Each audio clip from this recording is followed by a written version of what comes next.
Chapitre V. Les mousquetaires du roi et les gardes de monsieur le cardinal. D'Artagnan ne connaissait personne à Paris. Il alla donc au rendez-vous d'Athos sans amener de second, résolu de se contenter de ceux qu'aurait choisis son adversaire.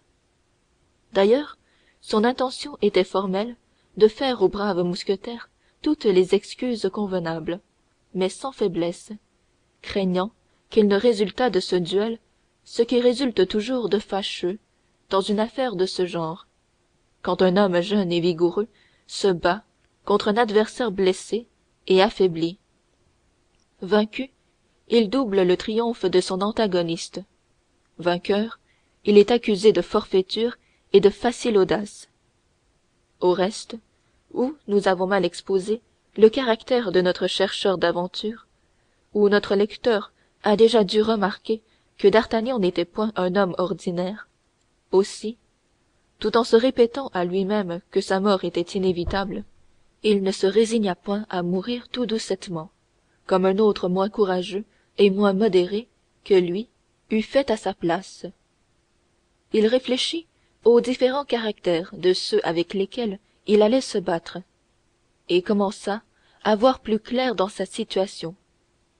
Il espérait, grâce aux excuses loyales qu'il lui réservait, se faire un ami d'Athos, dont l'air grand seigneur et la mine austère lui agréaient fort. Il se flattait de faire peur à Porthos avec l'aventure du baudrier, qu'il pouvait, s'il n'était pas tué sur le coup, raconter à tout le monde, récit qui, poussé adroitement à l'effet, devait couvrir Porthos de ridicule. Enfin, quant au sournois Aramis, il n'en avait pas très grand-peur, et en supposant qu'il arrivât jusqu'à lui, il se chargeait de l'expédier bel et bien, ou du moins, en le frappant au visage, comme César avait recommandé de faire aux soldats de Pompée, d'endommager à tout jamais cette beauté dont il était si fier. Ensuite, il y avait chez d'Artagnan ce fond inébranlable de résolution qu'avaient déposé dans son cœur les conseils de son père, conseils dont la substance était ne rien souffrir de personne que du roi, du cardinal et de M. de Tréville. Il vola donc, plutôt qu'il ne marcha, vers le couvent des Carmes déchaussés, ou plutôt déchaux, comme on disait à cette époque, sorte de bâtiment sans fenêtres, bordé de prés arides, succursale du pré aux clercs, et qui servait d'ordinaire aux rencontres des gens qui n'avaient pas de temps à perdre. Lorsque d'Artagnan arriva, en vue du petit terrain vague qui s'étendait au pied de ce monastère, Athos attendait depuis 5 minutes seulement, et midi sonnait. Il était donc ponctuel comme la Samaritaine, et le plus rigoureux casuististe à l'égard des duels n'avait rien à dire. Athos, qui souffrait toujours cruellement de sa blessure, quoiqu'elle eût été pansée à neuf par le chirurgien de M. de Tréville, s'était assis sur une borne et attendait son adversaire avec cette contenance paisible et cet air digne qui ne l'abandonnaient jamais. À l'aspect de d'Artagnan, il se leva et fit poliment quelques pas au-devant de lui. Celui-ci, de son côté, n'aborda son adversaire que le chapeau à la main et sa plume traînant jusqu'à terre. Monsieur, dit Athos, j'ai fait prévenir 2 de mes amis qui me serviront de seconds, mais ces 2 amis ne sont point encore arrivés. Je m'étonne qu'ils tardent, ce n'est pas leur habitude. Je n'ai pas de second, moi, monsieur, dit d'Artagnan, car, arrivé d'hier seulement à Paris, je n'y connais encore personne que M. de Tréville, auquel j'ai été recommandé par mon père, qui a l'honneur d'être quelque peu de ses amis. Athos réfléchit un instant. Vous ne connaissez que M. de Tréville demanda-t-il. Oui, monsieur, je ne connais que lui. Ah çà, mais, continua Athos, parlant à moitié à lui-même, moitié à d'Artagnan, ah çà, mais si je vous tue, j'aurai l'air d'un mangeur d'enfants, moi. Pas trop, monsieur, répondit d'Artagnan avec un salut qui ne manquait pas de dignité. Pas trop, puisque vous me faites l'honneur de tirer l'épée contre moi avec une blessure dont vous devez être fort incommodé. Très incommodé, sur ma parole. Et vous m'avez fait un mal du diable, je dois le dire. Mais je prendrai la main gauche. C'est mon habitude en pareille circonstance. Ne croyez donc pas que je vous fasse une grâce. Je tire promptement des deux mains. Et il y aura même des avantages pour vous. Un gaucher est très gênant pour les gens qui ne sont pas prévenus. Je regrette de ne pas vous avoir fait part plus tôt de cette circonstance. Vous êtes vraiment, monsieur, dit d'Artagnan en s'inclinant de nouveau, d'une courtoisie dont je vous suis on ne peut plus reconnaissant. Vous me rendez confus, répondit Athos avec son air de gentilhomme. Causons donc d'autre chose, je vous prie, à moins que cela ne vous soit désagréable. Ah, sangbleu, que vous m'avez fait mal, l'épaule me brûle. Si vous vouliez permettre, dit d'Artagnan avec timidité. Quoi, monsieur? J'ai un baume miraculeux pour les blessures, un baume qui me vient de ma mère, et dont j'ai fait l'épreuve sur moi-même. Eh bien, je suis sûr qu'en moins de 3 jours, ce baume vous guérirait, et au bout de 3 jours, quand vous seriez guéri, eh bien, monsieur, ce me serait toujours un grand honneur d'être votre homme. D'Artagnan dit ces mots avec une simplicité qui faisait honneur à sa courtoisie, sans porter aucunement atteinte à son courage. Pardieu, monsieur, dit Athos, voici une proposition qui me plaît. Non pas que je l'accepte, mais elle sent son gentilhomme d'une lieue.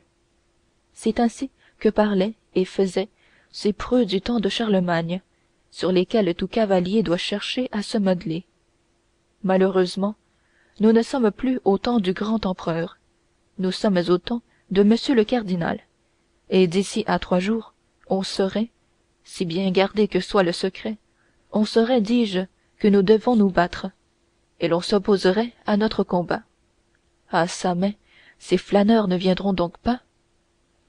Si vous êtes pressé, monsieur, dit d'Artagnan à Athos, avec la même simplicité qu'un instant auparavant il lui avait proposé de remettre le duel à 3 jours, si vous êtes pressé, et qu'il vous plaise de m'expédier tout de suite, ne vous gênez pas, je vous en prie. Voilà encore un mot qui me plaît, dit Athos, en faisant un gracieux signe de tête à d'Artagnan. Il n'est point d'un homme sans cervelle, et il est à coup sûr d'un homme de cœur. Monsieur, j'aime les hommes de votre trempe, et je vois que si nous ne nous tuons pas l'un l'autre, j'aurai plus tard un vrai plaisir dans votre conversation. Attendons ces messieurs, je vous prie. J'ai tout le temps, et cela sera plus correct. Ah, en voici un, je crois. En effet, au bout de la rue de Vaugirard commençait à apparaître le gigantesque Porthos. Quoi? S'écria d'Artagnan. Votre premier témoin est monsieur Porthos? Oui. Cela vous contrarie-t-il? Non, aucunement. Et voici le second. D'Artagnan se retourna du côté indiqué par Athos et reconnut Aramis. Quoi? S'écria-t-il d'un accent plus étonné que la première fois. Votre second témoin est monsieur Aramis? Sans doute. Ne savez-vous pas qu'on ne nous voit jamais l'un sans l'autre, et qu'on nous appelle, dans les mousquetaires et dans les gardes, à la cour et à la ville, Athos, Porthos et Aramis, ou les 3 inséparables? Après cela, comme vous arrivez de Dax ou de Pau, de Tarbes, dit d'Artagnan. Il vous est permis d'ignorer ce détail, dit Athos. Ma foi, dit d'Artagnan, vous êtes bien nommés, messieurs, et mon aventure, si elle fait quelque bruit, prouvera du moins que votre union n'est point fondée sur les contrastes. Pendant ce temps, Porthos s'était rapproché, avait salué de la main Athos, puis, se retournant vers d'Artagnan, était resté tout étonné. Disons en passant qu'il avait changé de baudrier et quitté son manteau. Ah, ah, fit-il, qu'est-ce que cela? C'est avec monsieur que je me bats, dit Athos, en montrant de la main d'Artagnan et en le saluant du même geste. C'est avec lui que je me bats aussi, dit Porthos. Mais à 1 heure seulement, répondit d'Artagnan. Et moi aussi, c'est avec monsieur que je me bats, dit Aramis en arrivant à son tour sur le terrain. Mais à 2 heures seulement, fit d'Artagnan, avec le même calme. Mais à propos de quoi te bats-tu, toi, Athos? Demanda Aramis. Ma foi, je ne sais pas trop. Il m'a fait mal à l'épaule. Et toi, Porthos? Ma foi, je me bats parce que je me bats, répondit Porthos en rougissant. Athos, qui ne perdait rien, vit passer un sourire sur les lèvres du Gascon. Nous avons eu une discussion sur la toilette, dit le jeune homme. Et toi, Aramis? Demanda Athos. Moi, je me bats pour cause de théologie, répondit Aramis, tout en faisant signe à d'Artagnan qu'il le priait de tenir secrète la cause de son duel.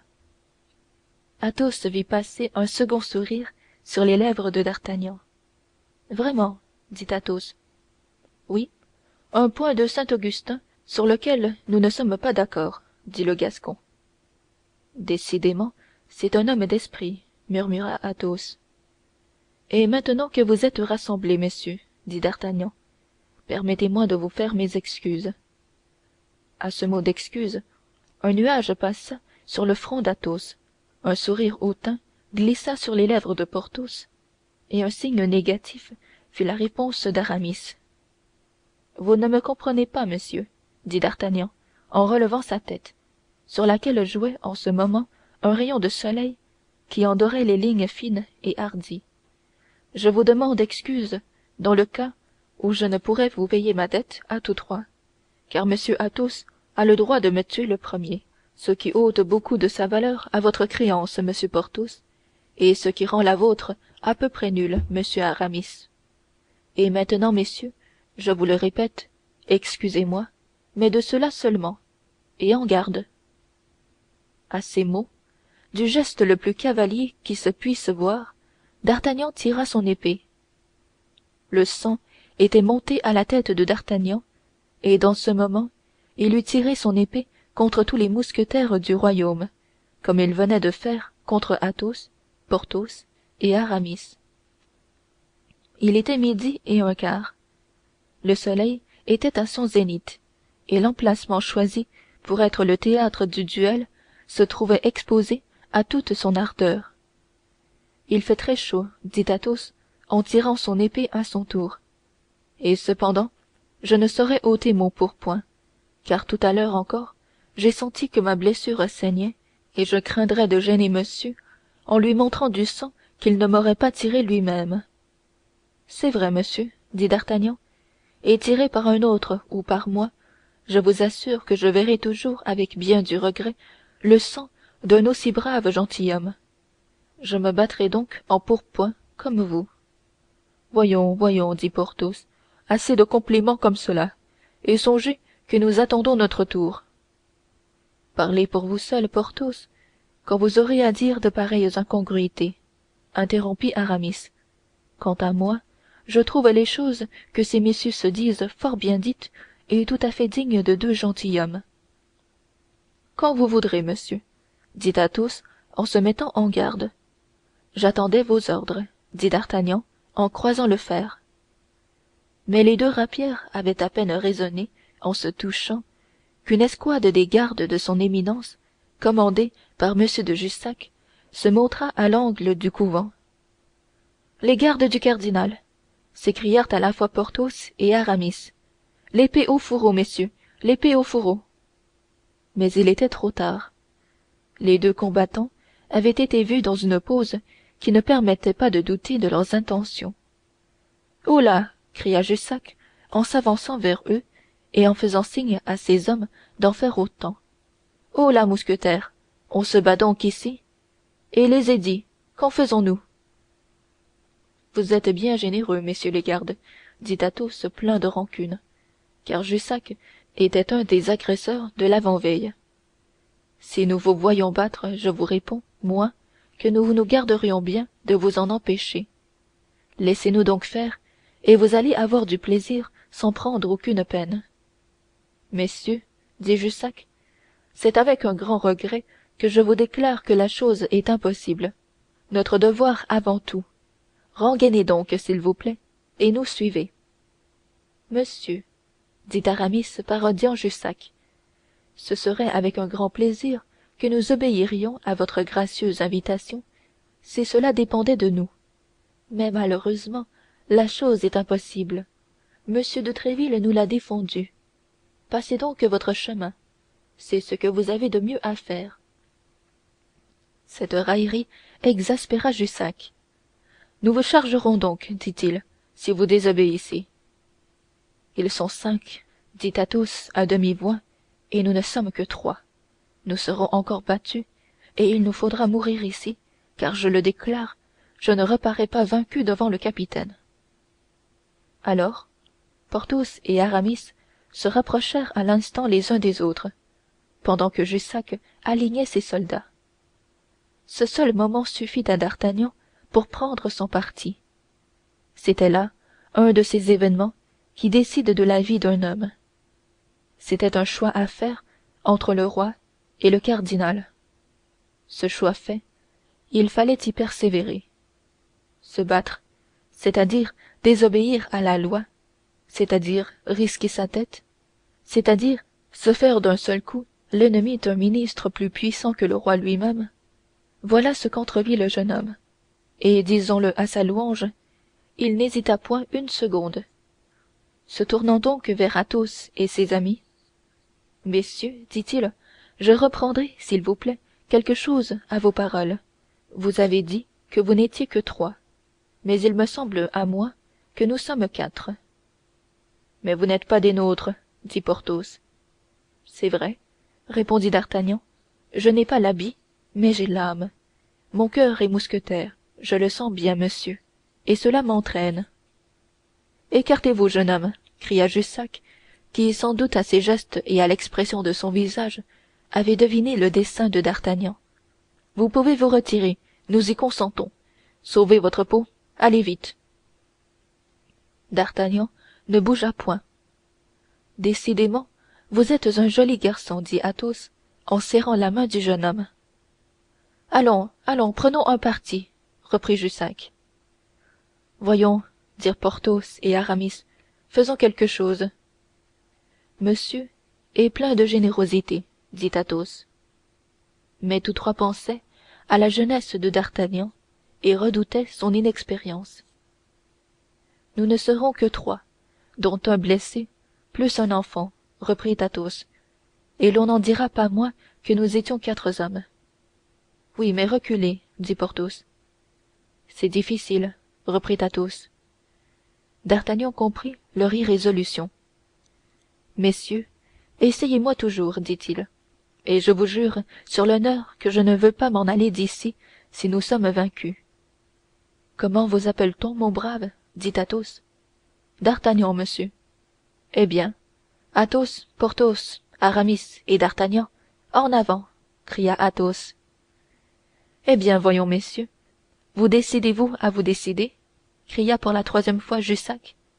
C'est fait, messieurs, dit Athos. Et quel parti prenez-vous? Demanda Jussac. Nous allons avoir l'honneur de vous charger, répondit Aramis en levant son chapeau d'une main et tirant son épée de l'autre. Ah, vous résistez, s'écria Jussac. Sangdieu, cela vous étonne?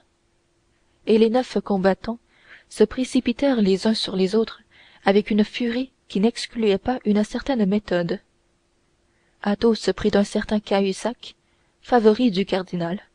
Porthos eut Biscarat, et Aramis se vit en face de 2 adversaires.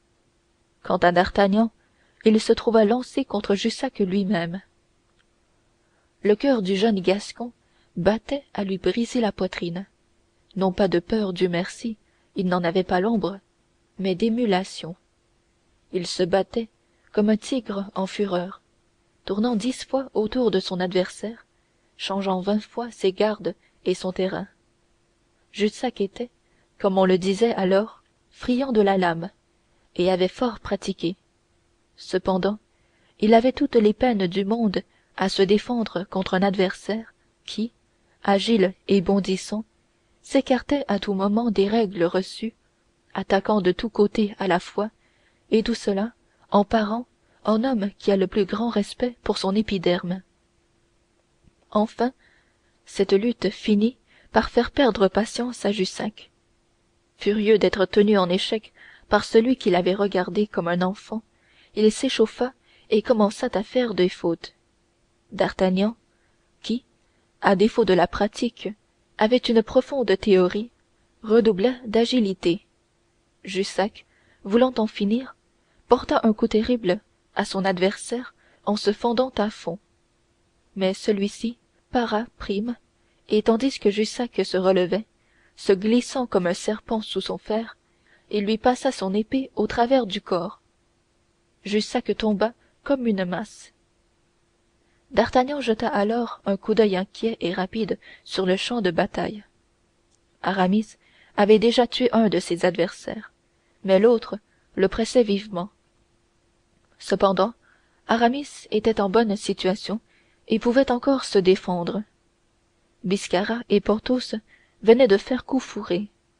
Porthos avait reçu un coup d'épée au travers du bras et Biscarat au travers de la cuisse. Mais comme ni l'une ni l'autre des deux blessures n'était grave, il ne s'en escrimait qu'avec plus d'acharnement.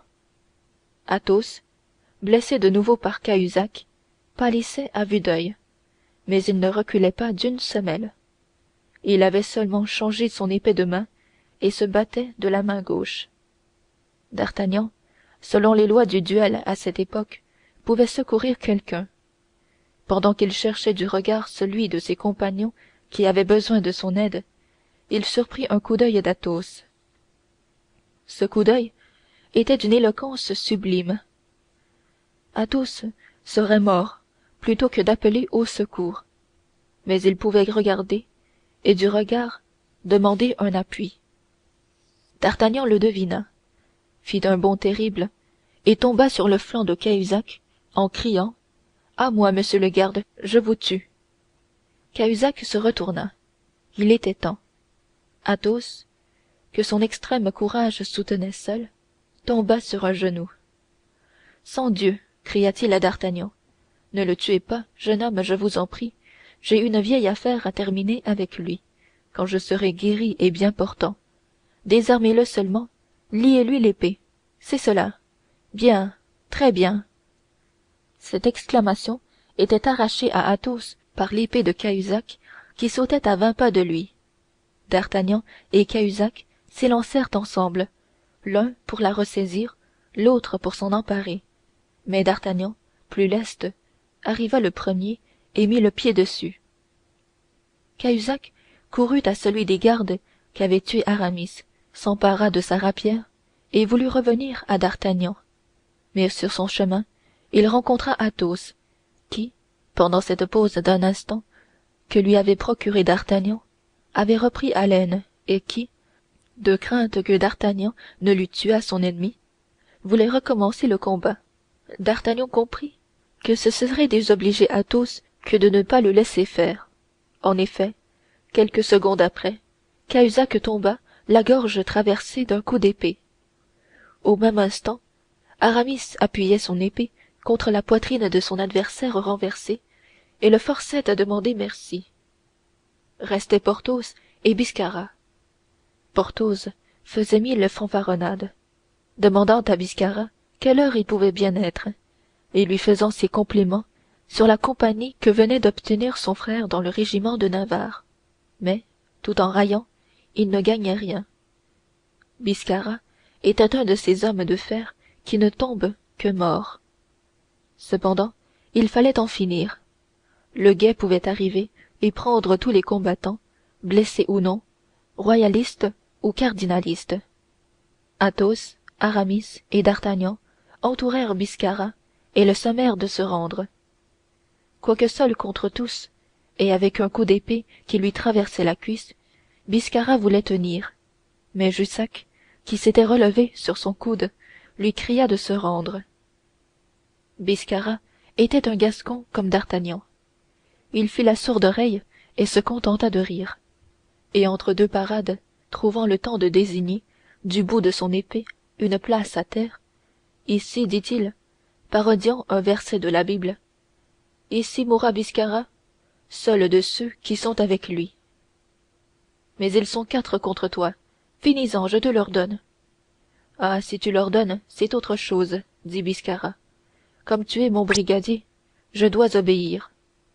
Et, faisant un bond en arrière, il cassa son épée sur son genou pour ne pas la rendre, en jeta les morceaux par-dessus le mur du couvent et se croisa les bras en sifflant d'un air cardinaliste. La bravoure est toujours respectée, même dans un ennemi. Les mousquetaires saluèrent Biscarat de leurs épées et les remirent au fourreau. D'Artagnan en fit autant, puis, aidé de Biscarat, le seul qui fût resté debout, il porta sur le porche du couvent Jussac, Cahusac et celui des adversaires d'Aramis qui n'était que blessé. Le quatrième, comme nous l'avons dit, était mort. Puis ils sonnèrent la cloche, et, emportant 4 épées sur 5, ils s'acheminèrent ivres de joie vers l'hôtel de M de Tréville. On les voyait entrelacés, tenant toute la largeur de la rue, et accostant chaque mousquetaire qu'ils rencontraient, si bien qu'à la fin ce fut une marche triomphale. Le cœur de D'Artagnan nageait dans l'ivresse. Il marchait entre Athos et Porthos en les étreignant tendrement. Si je ne suis pas encore mousquetaire, dit-il à ses nouveaux amis en franchissant la porte de l'hôtel de M de Tréville, au moins me voilà reçu apprenti, n'est-ce pas? Chapitre 5.